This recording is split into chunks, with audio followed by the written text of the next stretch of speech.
Evan, paano ang naging daloy ng pagtestigo ni Opulencia at ano ang mga sinabi niya na ikinadismaya ng mga hukom?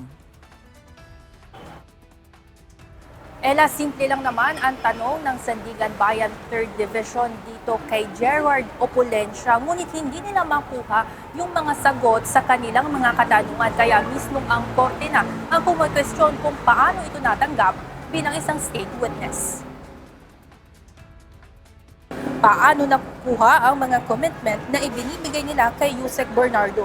Yan ang tanong ng mga maestrado kay Gerard Opulencia na siyang coordinator ni Bernardo ng pagkuha ng commitment o kickback mula sa mga district engineers ng National Capital Region.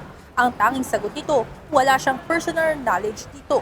Ang ilan sa nabanggit nito ay noong February at March 2025 kung saan tinatawagan niya ang mga district engineer at sasabihin kung ano ang oras at petsa at kung kailan ibabagsak ang mga pera sa Diamond Hotel.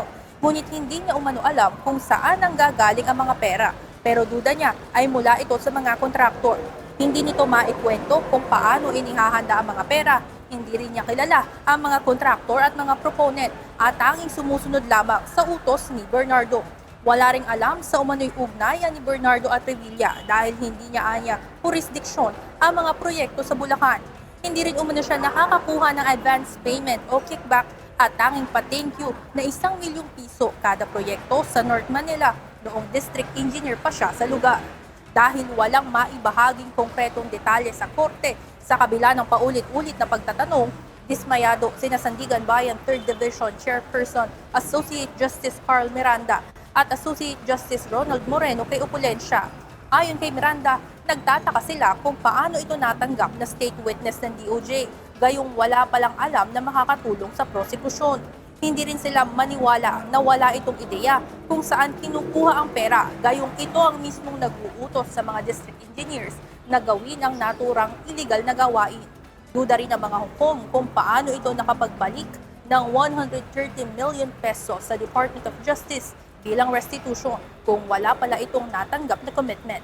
Ayon sa Sandigan Bayan, conditional pa rin ang status ng pagiging state witness at pwedeng bawiin ng korte ang immunity kung mapatunayang nagsisinungaling ito sa harapan ng hukuman.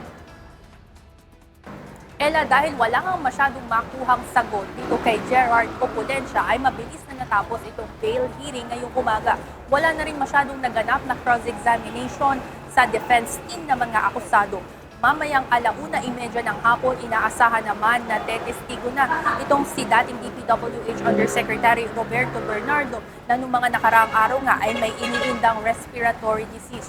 Siya umano ang may alam ng lahat ng proseso ng bigayan ng kickback dito sa loob ng DPWH, maging sa mga kontraktor at mga proponent.